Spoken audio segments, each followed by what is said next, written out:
Hello friends, welcome to our YouTube channel. सबसे पहले आप सभी को होली की हार्दिक शुभकामनाएं। जिनका 22 मार्च को पेपर है और पेपर को लेकर जो गंभीर हैं, शायद ही वो होली मना पाएं, क्योंकि बहुत सा दबाव होता है। आपको प्रिपरेशन लेवल को नेक्स्ट लेवल तक ले जाना है, मीट करना है, तो प्रैक्टिस भी जरूरी होती है। हिंदी पर ध्यान जनरली कम दे पाते हैं लोग, इसलिए हमने सहूलियत के लिए जो चीज़ें पिछले वीडियो में छूट गई थी उन चीज़ों को भी इसमें शामिल किया। और इसमें इसके बाद मैं हिंदी का शायद ही कोई वीडियो बनाऊं, नहीं ही बनाऊंगा, क्योंकि जीएस का एक वीडियो और आपको मिल जाए, और उसके लिए बहुत जल्दी जब करेंगे तब 20 को मिल पाएगा, नहीं हो सकता है 21 की सुबह आपको वीडियो मिले।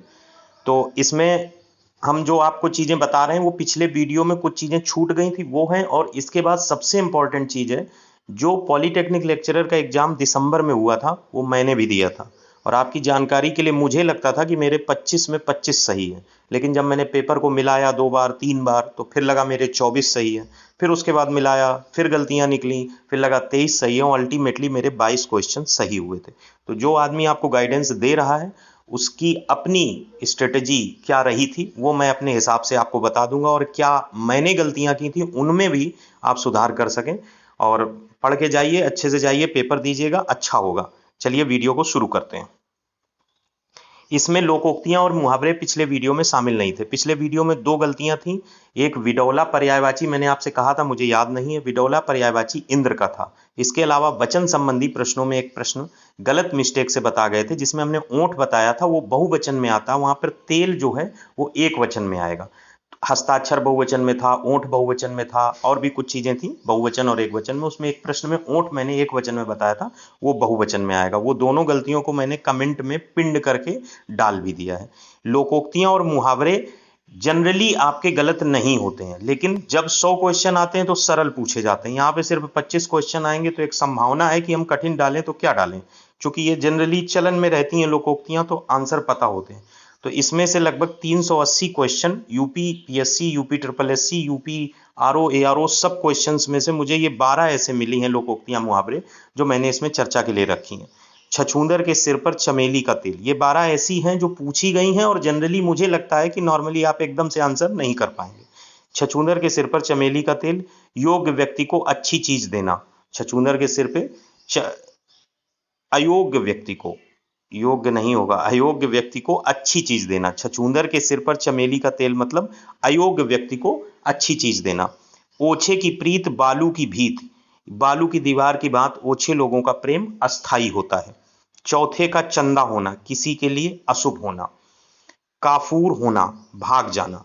बैल न कूदे कूदे तंगी, स्वामी के बल पर सेवक का साहस। इन्हीं से अर्थ निकलता है, बैल नहीं कूद रहा है, उसकी तंगी कूद रही है, तो स्वामी के बल पर सेवक का साहस। कुजगहे फोड़ा और ससुर वैद, गलत जगह पर फोड़ा हो जाए और ससुर जी वैद हो, उनके सामने आपको वो जगह खोलनी पड़े। इस तरीके के भी प्रश्न आते रहते हैं यूपीपीएससी में। धर्म संकट की स्थिति, ऐसे ही एक था कोई अरहर की टट्टी और जाने कोई ताला, हाँ गुजराती ताला, और ये यूपीपीएससी में पूछा गया है। तो उसका अर्थ ये है कि मतलब चीज उतनी वैल्यूएबल नहीं और ताला इतना आपने महंगा लगा दिया। 8 कनौजिया 9 चूल्हे, अलगाव की स्थिति। 8 कनौजिया 9 चूल्हे, अलगाव की स्थिति, इसमें मैं स्टार लगा रहा हूं, मे भी यही आ जाए, क्योंकि ये बहुत बार पूछा गया है। बछिया का ताऊ, अत्यधिक मूर्ख व्यक्ति। डपोर शंख, बेसिर पैर की बातें करने वाला। गूलर का फोल होना, दुर्लभ वस्तु। दांत काटी रोटी, गहरी दोस्ती, इलायची बांटना, दावत देना। एक और मुझे याद आ रहा है, गंगा गए गंगादास, जमुना गए जमुनादास। इसका अर्थ होता है सिद्धांत विहीन या सिद्धांतहीन। तो ये हो गई लोकोक्तियां एवं मुहावरे। अगला है शुद्ध वर्तनी संबंधी। यहां पर मैंने 21 रखी है। 100% मैं श्योर हूं, कठिन यदि आएगा तो इनमें से ही आएगा, सरल आएगा तो आप कर ही ले जाएंगे। स्वतंत्र स्वातंत्र होता है, इधर शुद्ध है इधर अशुद्ध है। श्रुतलिप में श्रुतलिप होता है, एक एक को देखिए। दवाइयां दवाइयां होता है, एनक में ए होता है। पृथक में हलंत लगता है, ये सही नहीं है, हलंत वाला सही। अहिल्या बहुत इंपॉर्टेंट, उज्ज्वल बहुत इंपॉर्टेंट। सामने आप देख लीजिए, उसका उच्चारण का कोई मतलब नहीं है, ये सिर्फ आपको देखने से ही याद रहेगा। शुश्रूषा इंपॉर्टेंट। श्रृंगार अत्यंत इंपॉर्टेंट। इसमें जो मैंने स्लैश लगाया है, एक्चुअली ये टाइप हो पाता है, वो टाइप हो नहीं पाता, उसके लिए टाइपिंग भी बहुत स्मार्ट चाहिए। उसमें ये रहता है, ये वाली राह नहीं रहती है, तो ये श्रृंगार होता है। जब भी आप टाइप करेंगे माइक्रोसॉफ्ट वर्ड कहीं पे भी टाइप करेंगे तो ये लेता ही नहीं है, तो इसकी फोटो खींच के पेन से लिख के फोटो खींच के भी लोग डाल देते हैं पढ़ाने के लिए कहीं पे भी। भास्कर में ये रहता है पूजनी, ये भी बहुत इंपॉर्टेंट है, नॉर्मली लोग इसको सही मान लेते हैं। जब तक आप पूरी तरीके से पढ़ेंगे नहीं हर टॉपिक, हिंदी को आप लाइटली लेके जाएंगे तो वहां पे वही होगा 16 सही 9 गलत, 15 सही 10 गलत, जिसका मतलब कंपटीशन में आप बीच में हैं, मझदार में हैं, आप अपने विषय पर मेहनत करिए, आप जीएस में मेहनत करिए। उसको बचाने के लिए हमने वो सारे आपके सामने रख दिए हैं। प्रज्वलित में देखिए एक जा आती है, जबकि उज्ज्वल में 2 जा आती हैं। ये याद रखिए, यही हिंदी है कि ऊ आगे लगा है तो जा के साथ क्या होगा, प्रज्वलित क्या है, इस हिसाब से आपको समझना है। कहीं पे संधि है, कहीं पे शब्द है। अंगना में अंकी बिंदी नहीं होती, जबकि दवाइयां में अंकी बिंदी शुद्ध में आती है, यहाँ पे अंकी बिंदी अशुद्ध में चली जाती है। बसंत में बा नहीं वाह होता है। विरहिणी में विरहिणी होता है। अब विरहिणी यहाँ पे हमने दिया है, निर्झरणी कई बार पूछा गया है तो निर्झरिणी होता है।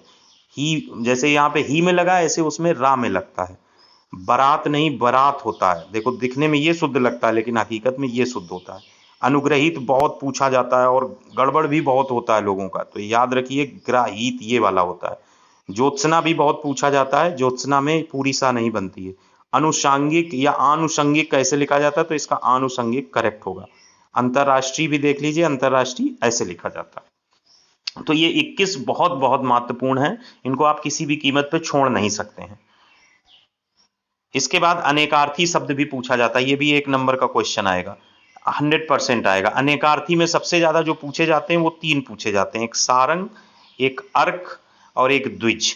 और ज्यादा पूछा जाएगा तो आपसे गो, खर और अब्ज या नाग पूछ लेगा।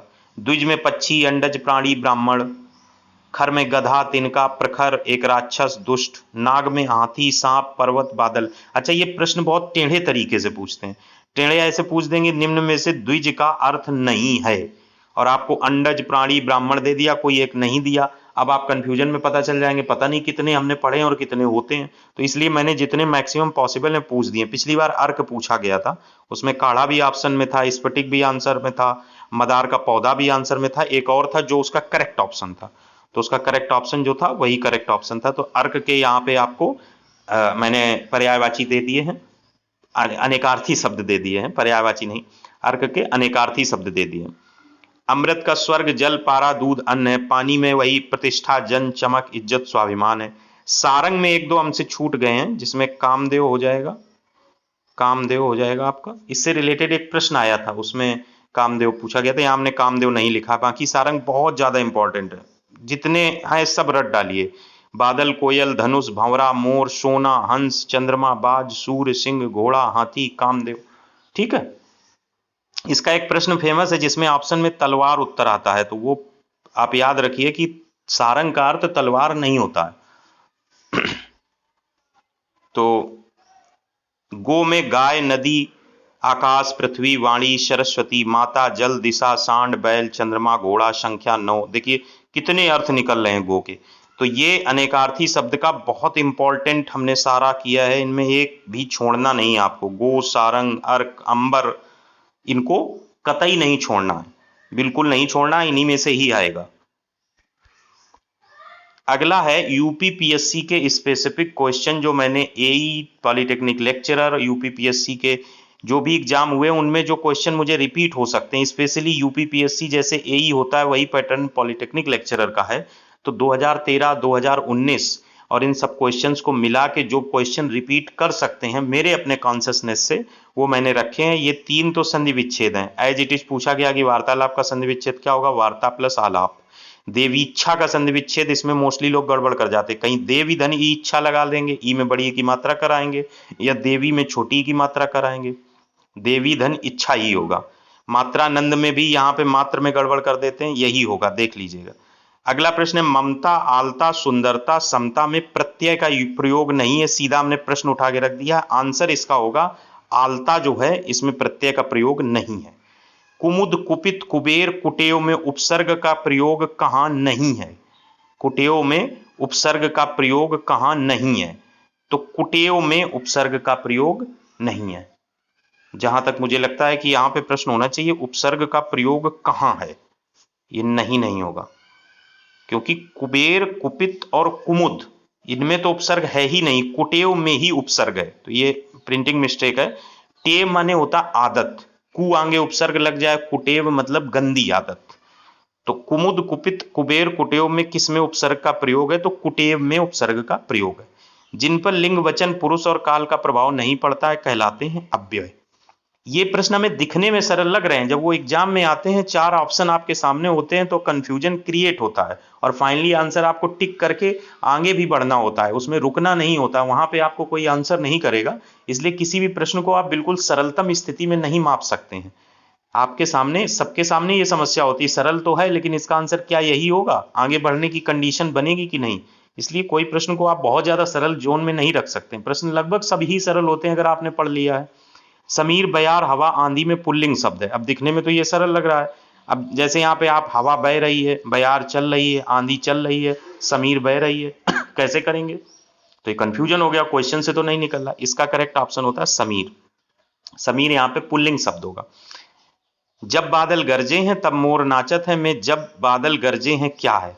इसमें जो ऑप्शंस थे वो ऐसे थे, विशेषण उपवाक्य, क्रिया उपवाक्य, क्रिया विशेषण उपवाक्य। तो ये क्रिया विशेषण उपवाक्य है। हमने डायरेक्टली ये क्वेश्चन इसलिए रखे हैं कि मुझे ऐसा लगता है कि क्वेश्चन रिपीट भी होते हैं, लगता नहीं ऐसा होता ही है, तो हो सकता है इनमें से कोई क्वेश्चन रिपीट हो जाए और आ जाए तो ये किस्मत है, और नहीं आ जाए तो फिर जो भी आए आप उसका सामना करिए। छुरी का तत्सम छुरिका होता है। संयुक्त स्वर सिर्फ 2 होते हैं। आपको क्वेश्चन दिया जाएगा, निम्न में से संयुक्त स्वर है ए, औ। ये 2 संयुक्त स्वर होते हैं। यदि इनमें से कोई एक दिया होगा तो आप क्लिक कर दीजिए, अगर कामा लगा के 2-2 के जोड़े में दिया होगा तो ए, औ वाला क्लिक कर दीजिए। मुर्गा कैसा शब्द है? फारसी भाषा का शब्द है। अब हम आपको जो बताने जा रहे हैं वो ये बताने जा रहे हैं कि खुद से आपको मेन क्या करना है। मेरे जो हिंदी के वीडियो प्लेलिस्ट में जाकर सारे डले हैं, सारे देख सकें तो देख लें, स्पेशली ये 3 लास्ट के वीडियो जरूर देखें। आपको खुद से क्या करना है, उपसर्ग और प्रत्यय बहुत अच्छे से तैयार कर लेना है। सबसे ज्यादा इसी के 2 क्वेश्चन हर बार पूछे गए। इसका एक आता ही नहीं, इसके 2 क्वेश्चन आते हैं, एक प्रत्यय से एक उपसर्ग से। हो सकता है 2 प्रत्यय से आ जाए, हो सकता है 2 उपसर्ग से आ जाए। उपसर्ग प्रत्यय बहुत अच्छे से देख लीजिएगा।